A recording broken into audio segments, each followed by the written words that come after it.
अगुस्तीन शेंडे यास प्रथम राष्ट्रीय पॅरा योगासन स्पर्धेत रौप्य पदक प्राप्त। दिनांक 26 ते 28 सप्टेंबर 2025 रोजी पॅरा योगासन भारत स्पोर्ट असोसिएशनद्वारा आयोजित प्रथम राष्ट्रीय पॅरा योगासन स्पर्धा मोरारजी देसाई राष्ट्रीय योग संस्थान नवी दिल्ली या ठिकाणी पार पडल्या।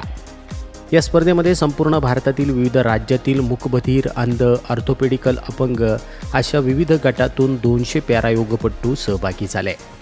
या स्पर्धेचं उद्घाटन आयुष मंत्री माननीय प्रतापराव जाधव यांच्या शुभ हस्ते करण्यात आलं।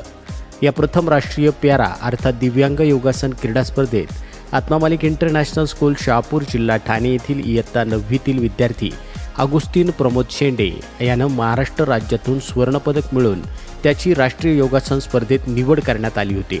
परमपूज्य सद्गुरू आत्मा मालिक माऊलींच्या कृपा आशीर्वादाने राष्ट्रीय पॅरा योगासन स्पर्धेत अगुस्तीन शेंडे यानं उत्कृष्ट कामगिरी करत वयोगट 20 वर्षातील OHA ऑर्थोपेडिकल अपंग या ग्रुपमधून त्यानं रौप्य पदक मिळवलं आहे आणि त्याच्या या यशाबद्दल शहापूर आत्मा मालिक शैक्षणिक व क्रीडा संकुलामध्ये त्याचं जोरदार स्वागत करण्यात आलं आहे। ही आनंदाची वार्ता कळताच संस्थेचे अध्यक्ष माननीय श्रीमान नंदकुमारजी सूर्यवंशी साहेब यांनी या खेळाडूचं अभिनंदन करत पुढील वाटचालीस हार्दिक शुभेच्छा दिल्या आहेत। सोबतच शहापूरचे माननीय कार्याध्यक्ष श्रीमान उमेशजी जाधव साहेब, उपाध्यक्ष श्री प्रकाशजी भट साहेब, सचिव श्री अनंतजी गायकवाड, सदस्य प्रवीणजी मोरे, सर्व पदाधिकारी, शालेय व्यवस्थापक श्री लता नायर, माननीय उल्हास पाटील, CBSE प्राचार्य कैलास थोरात, स्टेट बोर्ड व ज्युनियर कॉलेज प्राचार्य सौभाग्यवती पौर्णिमा उपासनी, अमृत कॉलेजचे प्राचार्य सूर्यकांत नवले, HR विभाग प्रमुख राहुल जाधव, क्रीडा विभाग प्रमुख पुरुषोत्तम पानबडे, वसतिगृह व्यवस्थापक अक्षय बरकले आणि सर्व शिक्षक व शिक्षकेतर कर्मचारी यांनी अगुस्तीन शेंडे याचं कौतुक व अभिनंदन केलं आहे आणि पुढील वाटचालीस हार्दिक शुभेच्छा दिल्या आहेत। यासाठी क्रीडा विभाग प्रमुख योग शिक्षक पुरुषोत्तम पानबडे सर यांनी अथक परिश्रम घेतले।